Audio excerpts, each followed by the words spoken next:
We're live now. Okay, so we are about to start with a flute clinic by Dr. Garner. We're still kind of finishing up some things from the last one, but we're going to get going.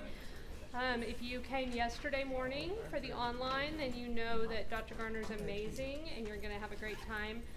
Dr. Garner is a flute player. That is his primary instrument. He still practices a lot every day. Trying to hold back the decline as best I can. So he'll probably play for us a little bit just as demonstration, but you will enjoy this, Dr. Garner, talking about teaching flute. Well, good morning. When Tamery asked me to do this, I thought back about a clinic my son, forgive me for the fatherly boast, who's the best flute player I think I've ever heard. He and I did this several years ago at Midwest, and as you see what the title was, the rule of thumb B flat. I said something yesterday about walking into any bar and being able to start an immediate fight over counting systems. It works pretty well with a thumb B flat too. I don't know how this myth got so widespread that there are a lot of people and a lot of flute players that think, oh, thumb B flat, bad. So I wish I could show you this. We were at the NFA, the National Flute Association, a few years back. And Brad and James Galway are good friends. He calls him Jimmy, so I call him Jimmy too. But I did a quick little interview with him, filmed it on my iPhone, and I could pretty well recreate exactly what it said. I said, here we have, ladies and gentlemen, the world's greatest flute player, Sir James Galway. Sir James, now this is not rehearsed at all, it's entirely spontaneous. I said, Sir James, is it true there's nothing sinful about the thumb B flat? And he immediately replied in his inimitable Irish accent, is there anything sinful about the thumb B flat? I said, no, you'll still get into heaven. And actually there are 3 B flats. I was a little surprised and pleasantly so today. I worked this morning, first period, with the flutes in the concert band, the lowest high school band.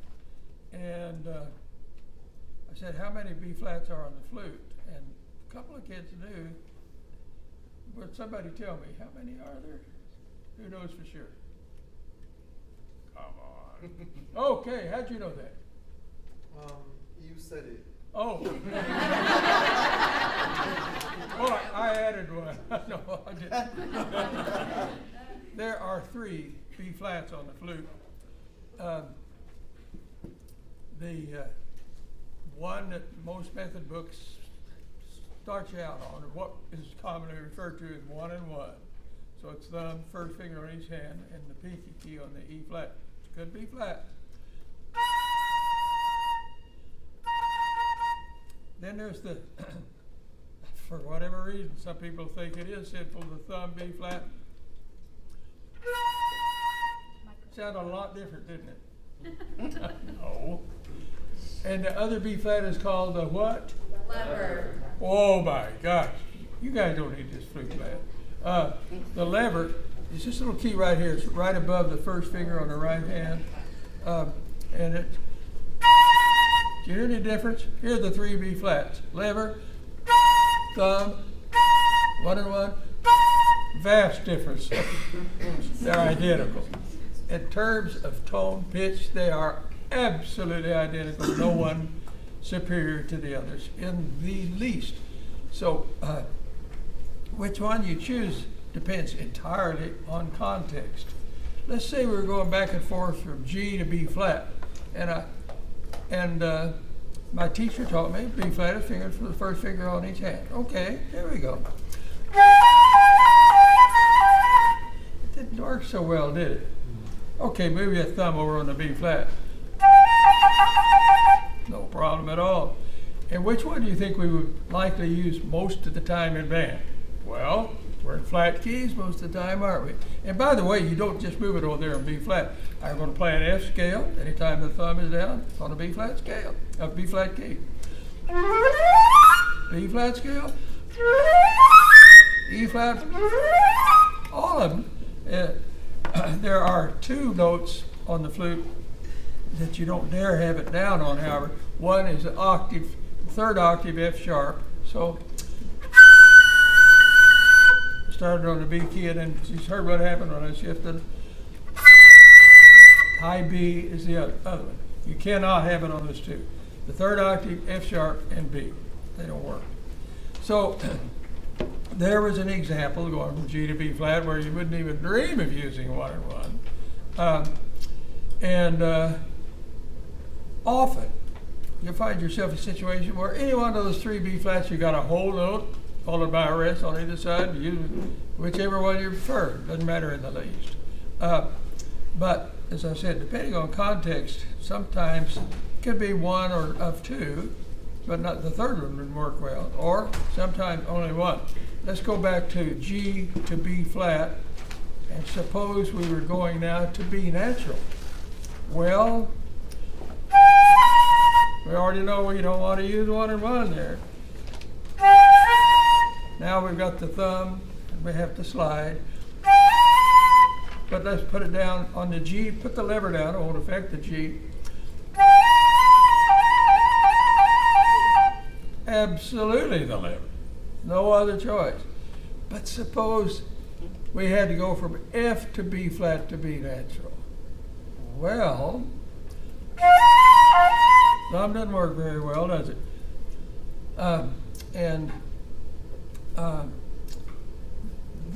The lever doesn't work because you can't have it down on the F. That's very awkward. But 1 and 1. Perfect. So there are circumstances where only 1 is the only one. How are we doing here? Did everybody understand what I said? Yes. You tell me the truth? Yes. Okay. So when I first started flute, the first one I learned was the thumb B flat. And one of the first solos I remember playing, I'm about to make a confession, and I want you not to repeat this outside this room, okay? Oh, I forgot about the live stream. That applies to you too, by the way. Okay.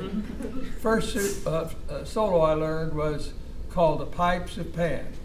And it starts A to C back and forth chromatically several times. Diddle-a-diddle-da, diddle-a-diddle-da, diddle-a-diddle-da. And so I only knew thumb B flat, so I'm going. I can do that pretty well. I was doing it back in the 7th grade. Okay, here comes the confession that you're all not to repeat. And this has been a real big change for me. Boy, I've been adamant all my life. You don't slide with that thumb. But actually, I've started doing it some now. If I have, I do that, and I'm still able to sleep pretty well at night. But by and large, for you guys as band directors, I think I'd pretty well stick with the no slide rule. Okay. Who plays tuba? I do. Tell us about the thumb B flat, about the B flat on the flute, would you? I just know of 1 and 1. Okay. Yeah. So 1 and 1, thumb B flat, lever B flat. And do you think you're fairly clear on now which one would be appropriate to use in a given circumstance? Yes. Okay. Well, there goes myth number 1. Myth number 2. Hey man, it's the tuning slide. Come on. So I'm blowing way across the hole. Oh man, that's sharp. Hey, there we go. Now, what have I done with the tone and the scale? Tone is horrible, and the scale is horrible. The flute head joint should be pulled out about 1/4 to 1/8 of an inch. The flute is built not for the head joint not to be pulled out, by the way. They want to leave you some leeway, of course. So the head joint should not be pushed in all the way. But it should be pulled out more than about 1/8 to 1/4 of an inch, as I said. Then, if it's sharp, that tells you that the player is simply moving the air too far across the hole. So if I always say, God thought we were all going to be flute players. That's why he gave us this little curve in our chin here. Only a few of us were smart enough to understand that. So, and of course, physiology tends to change among people, we know that. But this lip plate, or embouchure plate as it's sometimes called, for the most part, goes right in there. And the lower lip covers part of the hole. And the lower you are, or the higher you are, the more it covers. So for example, we got a flute player right here. I'm going to play a low C. Would you tell our friends how much of the hole is covered? Not very much. Okay, how about, well, what would give us this fraction? Like 1/4, maybe. Okay, that's very approximately. This is not exact science. Now I'm going to play a high C, the higher note. And now you see 3/4. Almost. It's like covering 3/4. You Yes. see about a quarter of it. Now I'm not thinking, okay, I'm playing high, so I'm going to cover more of the hole. I don't think that.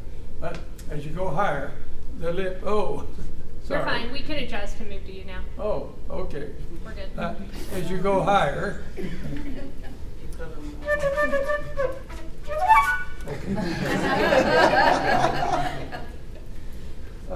As you go higher, the lip just naturally comes forward. And forming the embouchure, I always tell the kids, okay, it's sort of a pouting thing.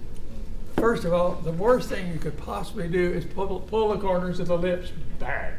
Because what does that do? That elongates the aperture, of course, and diffuses the airstream there. We want the airstream to do more like that.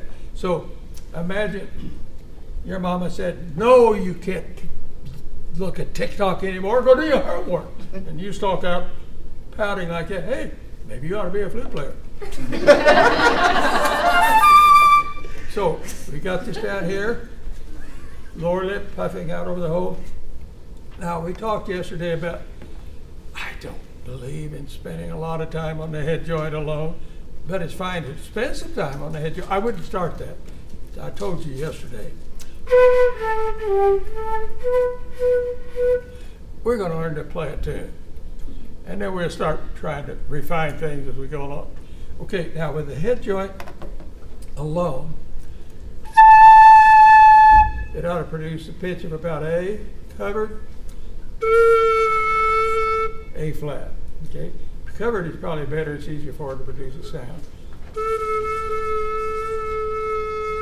And it needs to be a good, well-centered sound. And you may have to experiment a little bit with adjusting the head joint in or out, and also the oral cavity. I remember one time being so excited, it always puzzled me. Why does it take young trombone players so long to begin to develop a characteristic sound? In my experience, at least, longer than the other instruments. Well, we had the Empire Brass Quintet on campus years ago. And, of course, you know, this is New York, top of the line musical ensemble. I was so excited to talk with the trombone player who was over, and I asked him this question: how do you get a young trombonist to make a characteristic sound? And here was his exact reply. He said, well, they always told us to think the word toe. Toe? Why toe? He said, because when you say toe, you're not retracting the lips like this, and you're opening the oral cavity. And you know, I found that works pretty well on flute too. So the oral cavity is pretty well open. And that's a big part of making a sound as well. Also, they need to hear what a flute sounds like. Now, obviously, not all of us are flute players. By the way, I know a lot of non-flute players that are great flute players. There's a young man here at camp from Permian High School, Trey Burns, who's a fun, and two of them from Odessa at Permian High School. Trey is amazing trumpet player. But you ought to hear him play flute. He sounds like an amazing flute player. Another one is Colby Swales, who's here, clarinet player, playing bass clarinet in the director's band. You hear Colby and you think, oh my gosh, this guy's a pro flute player. So if you feel so inclined, and I would certainly encourage you to follow that inclination, you'd be well served by, and I hope many of you already are, spending some time on the flute and trying to describe a tone or anything to somebody is quite a different thing from hearing it. But then there's also that matter of YouTube. Go to YouTube and type in, well, one of my favorite players and my son's teacher was Julius Baker for many years. One of the high points of my life was my son Brad, and he was in school at Juilliard. He was the first guy ever to receive a doctorate in flute from Juilliard, and he studied with Julius Baker. And they were very good friends, and through Brad, we became good friends. Baker and Brad and I made a flute trio album one year for Crest Records, which no longer exists. Clark Galehouse, the guy that ran that, died. And I even looked for it on eBay. Maybe I have the only surviving copy of it, I don't know. But anyway,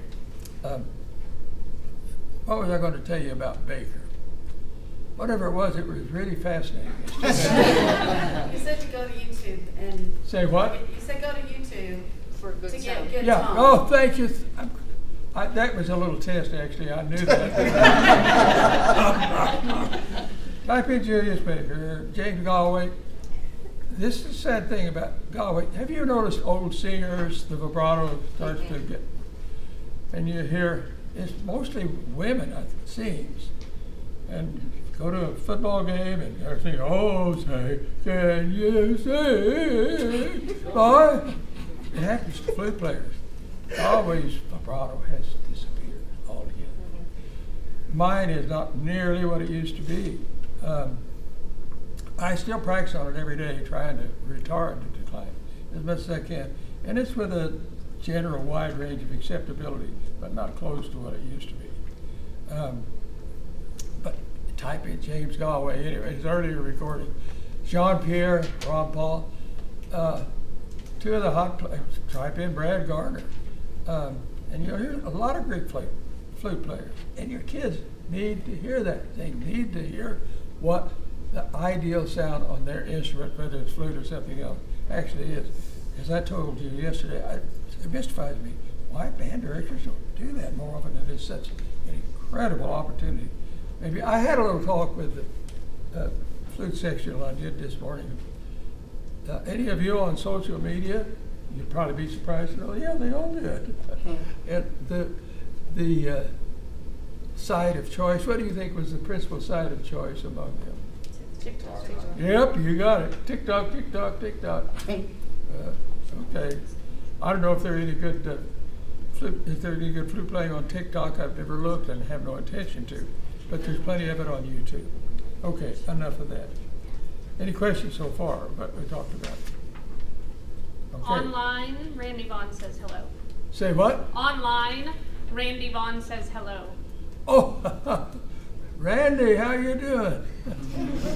Randy, when I came here in 1963, Randy was one of my 2 flute majors. He was a flute player from Clovis, New Mexico, and boy, he turned out to be incredible. And beyond that, oh, he's going to hear this. I shouldn't say this. He's going to get the big head. No, he is not. That's not who he is. Incredible band director as well. Highly successful career. One of the great privileges of my life is to have Randy as a student. I also had his 2 brothers, or 3 of them, Randy and Ronnie and Ricky. Okay then, so that takes care of myth number 2. Myth number 3. Okay, yeah, there is. A lot of people think it can't be taught. I didn't finish the story about Lib Noland yesterday. Lib Noland was the guy from the Kansas City Orchestra. Do you remember that discussion we had? And I said his face screwed up in pain. He said, "Where did you get the vibrato?" First time I'd ever heard that word. So when I had my lesson with him after school later, I did tell you about this. He said the vibrato comes from the diaphragm. I didn't know what that was either. So as I think I told you, I became a fire-breathing advocate for the diaphragm vibrato. And then one day, years later, when I was in Lubbock, and I was a teacher now, I was so excited when I read in either the School Musician, a magazine that no longer exists, or maybe it's the Instrumentalist, about this new thing by hotshot, big-time New York flute player Frederick Wilkins had put out this thing called The Flutist's Guide. It is still available, by the way, on eBay. And what it was cutting edge. It was a 33 and 30 LP record where he's demonstrating all this stuff with a booklet describing it all.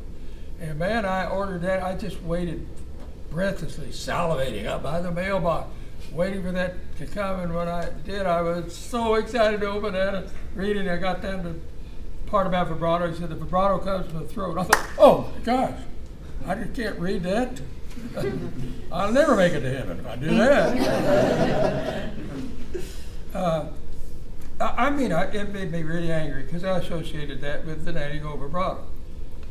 So I thought, how could he voice that kind of misinformation on the young flutists of America? I remember grabbing my flute and going, that's funny. Ah! There it was.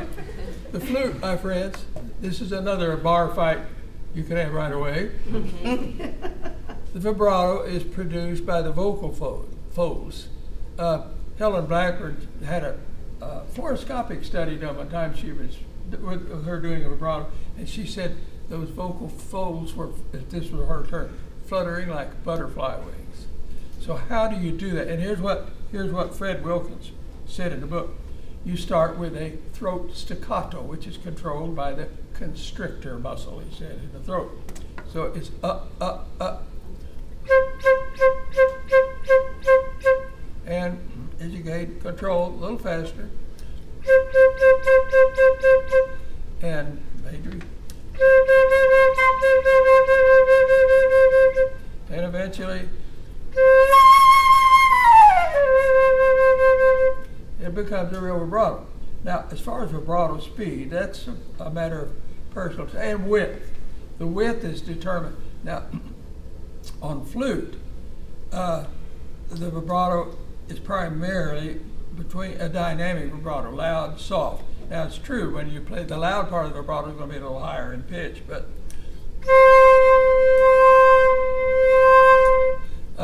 trombone player doing a slide vibrato, obviously that's a pitch vibrato. Saxophonist doing a jaw vibrato, the pitch goes up and down. It does a little bit here, but on flute it's primarily a dynamic vibrato. I'm going to play this for you if you're here this afternoon. Oh no, this is something else, never mind. So I developed this little exercise using Fred Wilkins' advice about the throat vibrato after I finally did realize that he was right. Seems to be initially it works better triplets. So we go in triplets starting on that third space C. 1 lolly, 2 lolly, 3 lolly, 4 lolly, 1 lolly, 2 lolly, 3.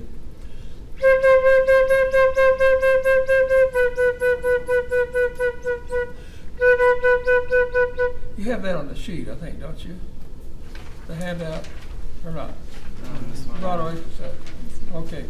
And move it up as you're able to. I can't get it nearly as fast as I used to, but. And just work down to half steps. I usually do it down to F sharp and start working up and continue to the C above the staff. In fact, I even have it. Years ago, I did a whole series of recordings for my friend O.T. Ryan at Plainview High School. Let's see. At varying speeds of the vibrato. And the flute player imitation. B to B flat. So,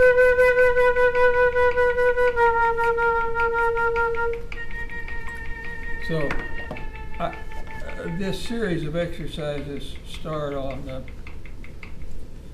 at a tempo of 60 with the throat staccato, and it goes on up to in increments of 5 beats a minute to 120.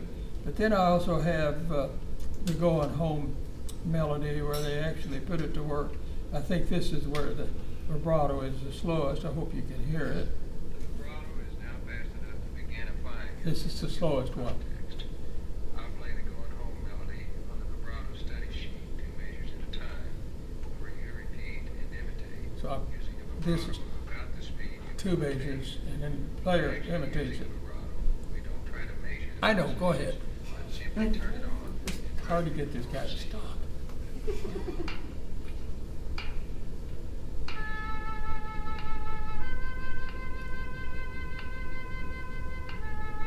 So then the flute player imitates it. It's pretty slow vibrato.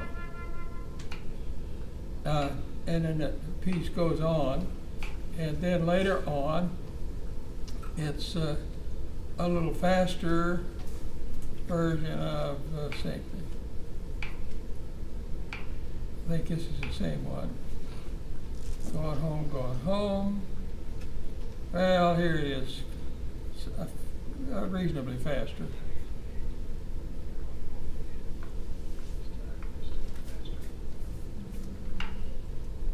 Can you hear this at all?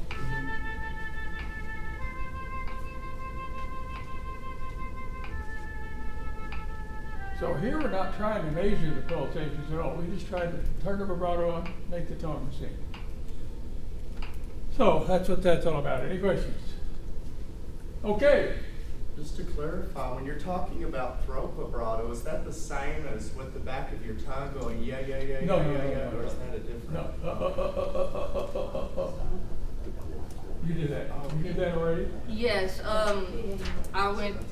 I had Dr. Lowy as my teacher, and to practice our vibrato, we would do triplets and duples, because the way that her school of thought for vibrato is if we are in 4 or 2 or anything like that, you do triple vibrato, and if you're in 3, you do Yeah. duple. Well, I would never think of measuring the vibrato and it's actually used. You just turn it on. Like the singer does, you try to make the tone Yeah. sing. Yeah. After a while, you don't think about it though. Oh, no. No, But no, no, no. just for practice. Okay, then moving right ahead. That takes care of myth number 3, I think. Myth number 4, the proper vibrato, we talk about that. Flute fingering, this is Brad. Flute fingerings are sacred. With this group I had, this is the bottom high school band this morning. Kids are so interesting these days. I don't misunderstand, I don't mean that in a negative way at all. But, you know, I've forgotten which of the old Greek philosophers said this, but boy, he nailed it. The only constant in life is change. Absolutely. And it's all around us, and it will continue to be, and it will always be so as long as there are people. Yeah, they are different, and not in a bad way at all. For example, I said, who knows how to figure high C? I think there were maybe 12 of them in there. Who knows how to figure high C? So, well, I know you know. I've been asking you. Nobody raised a hand, but it turned out a few of them did. They just didn't want to volunteer to say so. So interesting. But they're very quiet, not very outgoing. And, you know, that's not necessarily bad. Well, the quiet part is really good. But yeah, of course kids have changed. I'm sure adults since the beginning of time, and you may be saying it too, and your kids are going to be saying it at some point, kids these days. Yeah, you're right, they're different, maybe better. at least in some way. Dr. Garner, the online's slightly delayed, but someone just asked a question. What is the syllable Dr. Garner said for vibrato? Could someone please type it? It's hard for them to hear. UH. Okay.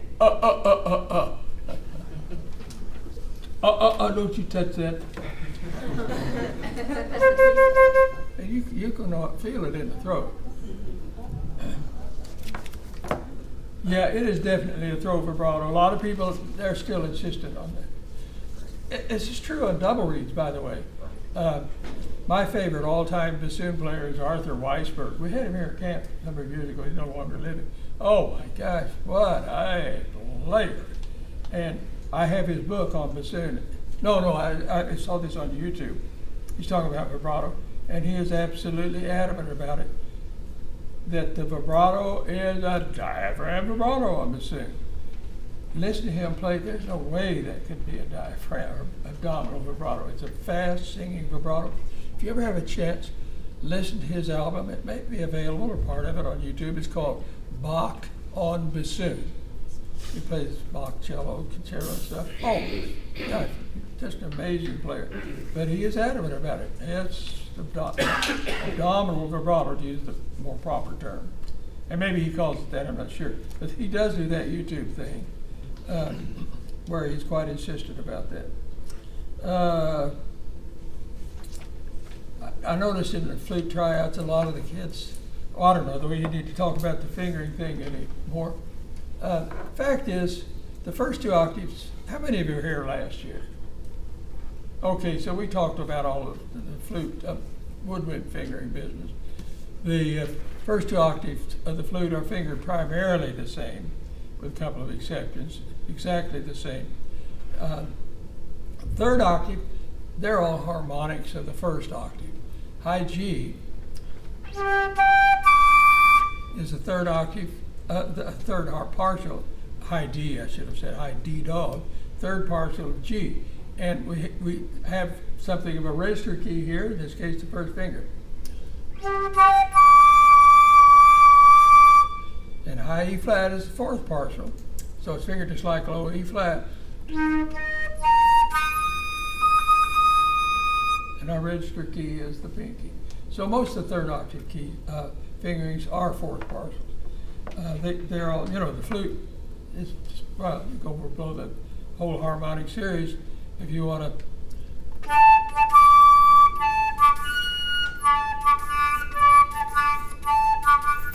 That's not very good. Sorry, Mr. Trumpet Player, put your horn up. I'm going to play taps for you.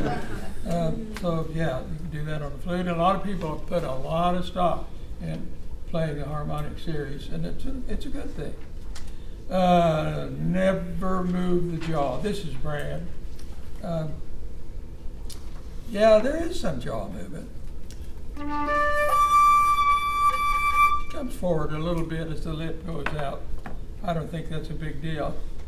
In tonguing, the tongue should be, now this is Brad too, tongue should come between the teeth. Stop. So, but I didn't even know this. He said after all, the French do it that way. He and Jean-Pierre Rampal are pretty good friends too. Rampal, of course, one of the most amazing flute players in history. Myth number 7. Oh Lordy, yeah, this is me. Learning to take a proper breath requires years of study, effort, meditation, and self-denial. I've been actually doing it most of my life now. Take a big breath, come on. We don't need to pursue that any further. Myth number 8, they must learn to live with a sharp. As I said yesterday, all these instruments are built out of tune. One of the most notorious out of tune notes on the flute is third space C, which tends to be really sharp. And you can add fingers 3, 4, 3, 5, and 6 and bring it down some. But mainly, you've got to get the air more in the hole.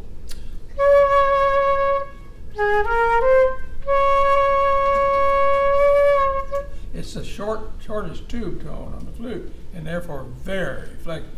A lot of people have the mistaken notion that because it's so sharp in the first octave, that it's sharp in the second octave. Fact is, is more likely to be flat, especially if played softly. So you have to sometimes really make an effort to keep the pitch up there. The low register is necessarily weak, and nothing.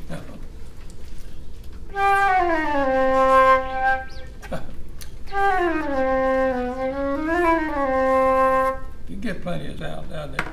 Good open oral cavity, directed the air, directed to the flute. Where are we? Myth number, a few mysteries here. How can I make a finely tapered release? This is what I call the flute disease. It is so easy to do. We flute players, when we take a breath, especially a quick one, in preparation for the breath, automatically expel the remaining air from the previous breath and get that little woof at the end. You hear flute players do that all the time.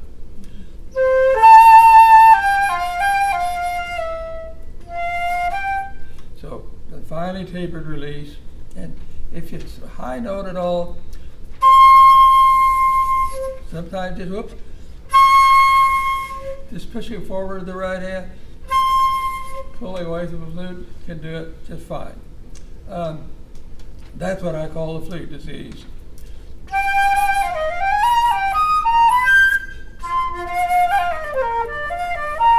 And it's sickening, but it's so darn easy to do. You have to learn how to control the instrument. Mystery number 2. How can I develop a fast double and triple tongue? One of the great sadnesses of my life. I've had 3 awful things happen to me as a flute player. One of them is called old age. Yeah. Second was, I had an incredible sore throat years ago. Sorest throat I ever had. And when I finally recovered from it, I've always been a good double tonguer. I could double tongue. I was horrified. I ended up with a doctor at Johns Hopkins Hospital in Baltimore. He's supposed to be the best guy in this area. He said, well, the virus that you had damaged your hypoglossal nerve. Did you even know you had a hypoglossal nerve? I didn't. It's the 12th cranial nerve. And he said that happens sometimes, but you're really lucky. I said, this is lucky? He said, yes, because ordinarily their speech is impaired. So it turned out to be unlucky for my friends, but my speech was not impaired.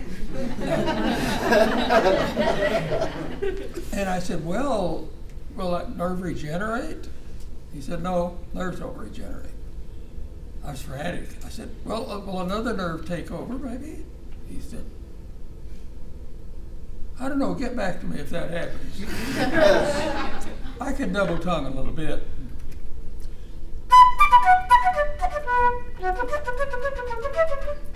That's about it. But otherwise, I just diddle tongue, which is not an adequate substitute, but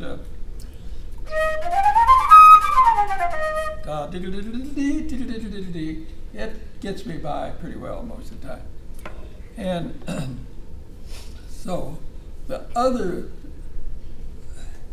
great misfortune as a flute player that befell me, I was diagnosed a few years ago with asthma. I'm essentially asymptomatic. I don't think I'd even know I had it if I didn't do this. I can hold a phrase now maybe half as long as I used to. It takes, by the way, there's been, you may know this, there has been research that shows it takes more air to play a flute than it does a tuba. Can you believe it? All right. Flute friend over here is nodding her head in vigorous agreement. Well, half the air just goes out in the atmosphere here. So what produces the sound on the flute, the outside edge of this armature hole is called the strike edge.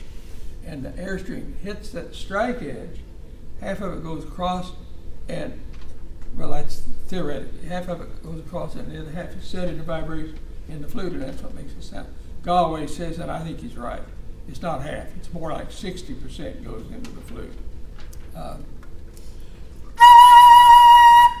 you can play good and loud, but still, a bunch of it is not going to make up the sound at all. It takes a lot of air to play the flute. And I have some good advice for you. If you're going to be a flute player, try not to get asthma. I had the misfortune of being human, sometimes way too much so. In my generation, if you wanted to be cool, you had to smoke cigarettes. Come on. I wanted to be cool, so I smoked cigarettes for about 20 years. I had my last cigarette in 1971. Oh, man. I have read this. Now, I have no first-hand experience to make the direct comparison, but they say it's harder to kick the cigarette habit than it is cocaine. And I can tell you, I don't know about the cocaine from first-hand experience, but maybe I better try this. Oh, no, the meth is working fine.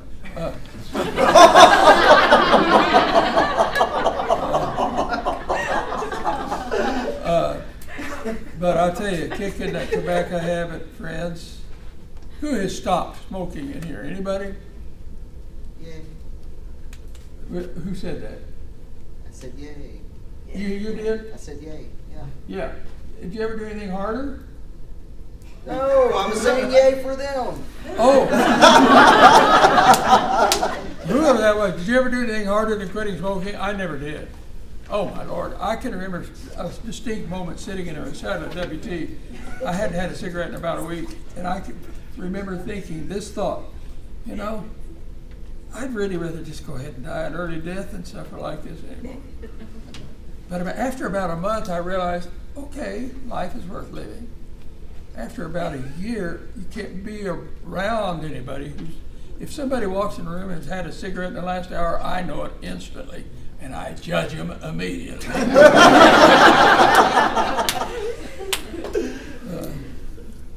See, we're here to talk about something else. Oh, yeah. Well, fortunately, that's largely behind us now. Thank goodness. I'm sorry I fell victim to that. Okay, we're going to talk about double tonguing. So I did develop this double tongue exercise. Oh, if you're here this afternoon, you're going to hear something incredible in this area. But the double tongue exercise that I did, and all my students did, and I would have to say pretty good success.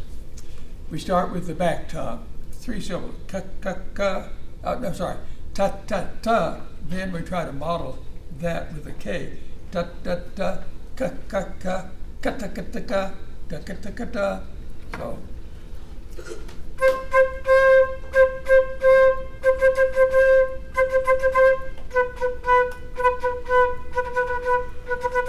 Then we add one.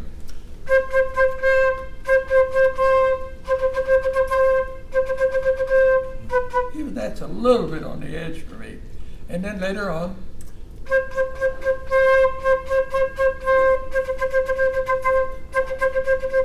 what's that? Oh, my tongue said that's all. Okay. And you're going to hear an amazing thing along that line. So that's what I've done, and that's what Brad always has done with his students, and it works quite well. And I go up to 5. 1, 2, 3, 4, 5. You just think of the word kitty. Kitty, kitty, kitty, kitty. Right. And how can I develop a facile technique? Dr. Garner, the double tonguing exercise. Yeah. I have it on the one I uploaded, but it looks like this is all that got copied. Oh, I'm sorry. Yeah. Well, did you understand the You exercise? sent it all to me, but I guess Tevelite somehow only got this one. Okay, so it's not my fault? No, I did not. So online people have the double tonguing, and everyone else here will try to get you copies, but if you go to the Band Directors Talk Shop, the article, it's there. So if something happens, you can go there. It's got vibrato exercises and double tonguing and a flute fingering chart as well. So we'll try to get that for you. We do need to talk about triple tonguing. I learned how to triple tongue going T-T-K. And as I told you yesterday, I think I've had 8 flute lessons in my life. First one was from Lib Nolan. When I got to California, I took 6 lessons from Roger Stevens, who was with the LA Phil and later became quite a good friend. And we had something to do with triple tonguing, and I was going tucka. He said, oh no. And by the way, the Armin book says tucka, which is what most brass players do. How do you triple tongue? You don't have any way. It's the same way you just said. Okay, yeah. That's So, but you know, they're both equally efficient. Whichever one you want to use, neither one is better than the other. Ta-ta, ka. I don't even know how I learned this, but that's what I was using. And here's the Armin way, and a lot of flute players do it. So, here's one stroke in the tongue, another stroke, another stroke. So 4 strokes in the tongue, we get 4 attacks. Here's a stroke, here's a stroke, here's a stroke, 4 strokes in the tongue. So what Roger Stevens said to me, no, just a displaced double tongue. Ta, ka, ta, ka, ta, ka. Looky there. 1 stroke of the tongue, 1 stroke of the tongue.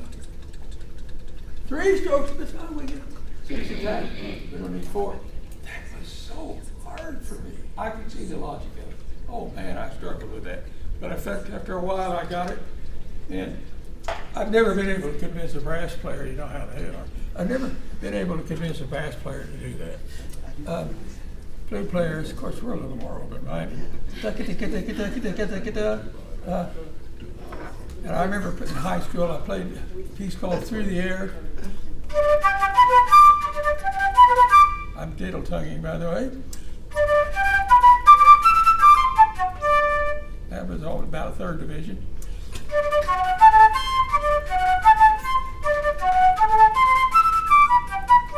So you're going taka taka taka taka taka taka taka taka taka taka taka. If you're starting your flute player, do it the right way. It's a double tongue with a displaced accent. Any questions about that? How's our time? You have 5 minutes.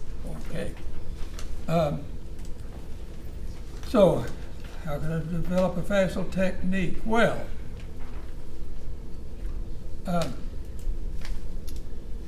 maybe scales would work. That's, as I told you, every day I still practice every day, and I'll practice.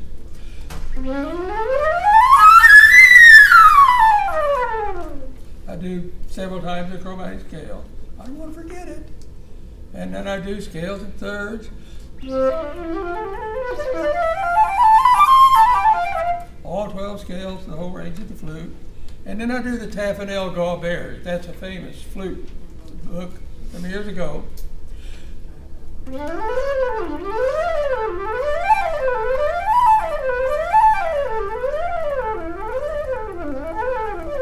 That was the C scale, which takes me to the relative minor, the A minor.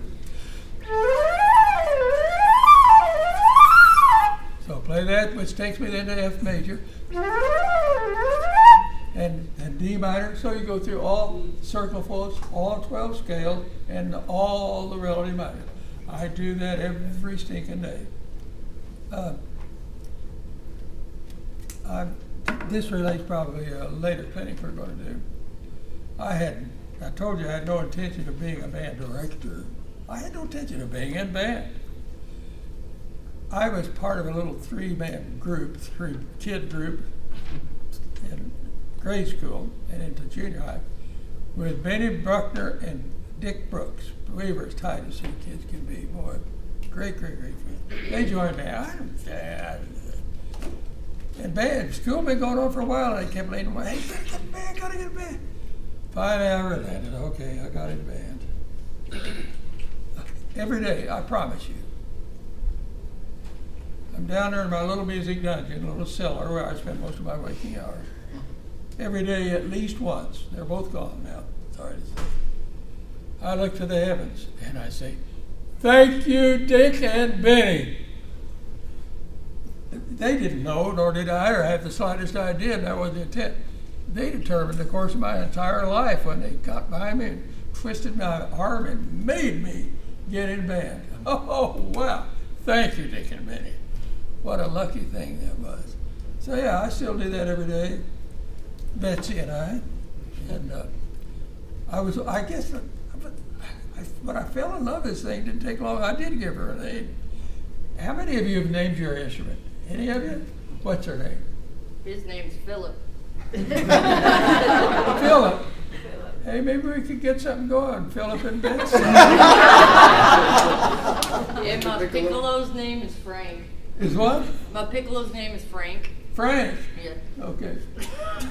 He must like that piece we're playing in Director's Band. Yes. Let me be frank with you. My daddy's name is Frank, actually. It was Benjamin Franklin Garner, but everybody called him Frank. And Benjamin Franklin has always been my hero in American history. Not only for that, but that's got to be a part of it. Well, I guess our time. Hey, this has been great. I haven't told a single joke. Anybody want to finish up with a joke here? Yeah. Well, I have one question. Yeah. Online, well, two, but one that we have time for. What was the name of the last warm-up through the scales? Oh, Taffanel Gobert? Yeah. I see why they had trouble with that. Say that again? Taffanel, T-A-F-N-F-F-E-N-E-L, was the one guy. Okay. And his collaborator was Philippe Gobert, G-A-U-B-E-R-T. Thank It's you. kind of a flutist Bible, actually. Okay. The Taffanel Gobert. And it's then still available. A couple of them also asked, I don't know that we have time to go back to this, but about how to avoid the goat vibrato. How to and avoid goat grunting. vibrato? Do you have like a 30-second tip on that? How to avoid grunting vibrato? An anti-goat vibrato? Yes. Yes. Practice a vibrato exercise I gave him. Okay. Sounds good. Nobody wants to know my favorite color or anything? I don't have one. It's okay. So, did you hear they opened a restaurant up on the moon? They say the food is incredible, but there's not much atmosphere. All right, thank you, Dr.